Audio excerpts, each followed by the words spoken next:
बघा, हा सगळा विचित्र प्रकार आहे, एकदम गलिच्छ प्रकार आहे जो काही ह्या खरात फाईल्स बाहेर आल्यात. मला जास्ती त्याच्यावर वक्तव्य करायचं नाही, कारण प्रत्येक गोष्ट जी काय ऐकत जातोय खरोखर किळस येण्यासारखा प्रकार आहे. म्हणून मी त्याच्यात जास्ती काही बोलत नाही, पण जे काही मी पाहतोय ऐकतोय भयानक आहे. एकदम कळीचा मुद्दा बनलेला आहे.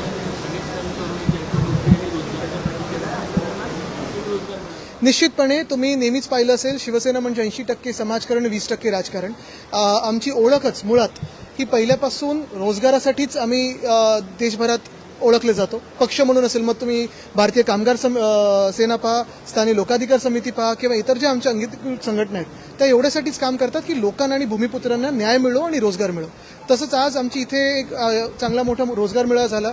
आत्ता दुपारपर्यंतच जो काही रिस्पॉन्स आला त्याच्यातून जवळपास 400 लोकांना पुढच्या इंटरव्ह्यूसाठी बोलवलेलं आहे. मला वाटतं ह्याच्यात 10वी नापासपासून अगदी PhD पर्यंत हे सगळ्याच व्यक्तींसाठी आपण इथे संध्या ठेवलेल्या आहेत, आणि असे अनेक जॉब फेअर्स आम्ही पुढच्या काही काळात संपूर्ण महाराष्ट्रात करत राहू. आदित्यजी, खरं तर एक अशी चर्चा आहे की ऑपरेशन टायगर एकनाथ शिंदे हे पुन्हा एकदा राबवणार आहेत. दिल्लीमध्ये आपली ताकद वाढवण्यासाठी तुमचे काही खासदार, शरद पवारांचे काही खासदार हे त्यांच्या संपर्कात असल्याचं सांगितलं जातं, आणि हा संपूर्ण ऑपरेशन टायगर मला वाटतं काही नाही बरोबर आहे. काही ट्रम्प यांचे खासदार पण त्यांच्या संपर्कात आहेत, काही स्टारमर यांचे पण खासदार त्यांच्या संपर्कात आहेत. तर जगभरात खूप चर्चा आहे, 33 देशांमध्ये चर्चा आहे की कोणाचे खासदार फुटत आहेत. पण ज्या पद्धतीने बातम्या ज्या आहेत त्या गेल्या काही दिवसापासून येतात, खास करून आपल्या संबंधित काही गोष्टी होतात त्याकडे. अरे, आता बातम्या पण तुम्हीच लावणार आणि उत्तरं पण तुम्हीच मागणार आमच्याकडून, आणि त्याला एंटरटेन करत राहायचं. ते एक अदानी चॅनलवर सतत हे चाललेलं आहे. पण महत्त्वाची गोष्ट म्हणजे काय होतं की आधी प्रेरणास्थान असायची, आणि अजूनही अनेक लोकांसाठी प्रेरणास्थान आहे. काही लोकांसाठी जिथे बातम्या पेरल्या जातात अशी प्रेरणास्थान पण आहे. तर तिथून तुम्हीच बातम्या चालू होता. आम्ही त्याला काडी मात्र किंमत पण नाही देत, आणि म्हणून कोणी रिस्पॉन्सच नाही केलं, त्याला रिस्पॉन्डच नाही केलं.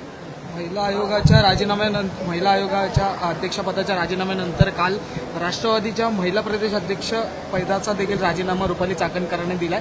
खरं पाहायला गेलं तर त्यांनी सांगितलं की सकाळी फोनवरती बोलणं झाल्यानुसार, म्हणजे उपमुख्यमंत्री सुनेत्रा पवार यांच्यासोबत बोलणं झाल्यानुसार त्यांनी राजीनामा दिला, परंतु थोडा फारसा वेळच लागला. सकाळचा राजीनामा तो संध्याकाळी घेण्यात येणार. बघा, हा सगळा विचित्र प्रकार आहे, एकदम गलिच्छ प्रकार आहे जो काही ह्या खरात फाईल्स बाहेर आल्यात. मला जास्ती त्याच्यावर वक्तव्य करायचं नाही, कारण प्रत्येक गोष्ट जी काय ऐकत जातोय खरोखर किळस येण्यासारखा प्रकार आहे. म्हणून मी त्याच्यात जास्ती काही बोलत नाही, पण जे काही मी पाहतोय ऐकतोय भयानक आहे. एक प्रश्न असा होता की मुख्यमंत्री देखील हा शिवसेना छोटा पक्ष राहिलेला आहे, टीका करतात. ते कुठच्या ह्याच्यावर बोलतात हे पण ते बोलण्यात फार हुशार आहेत. तर ते कोणावर नेमकी टीका करतायत हे देखील आपण ओळखलं पाहिजे.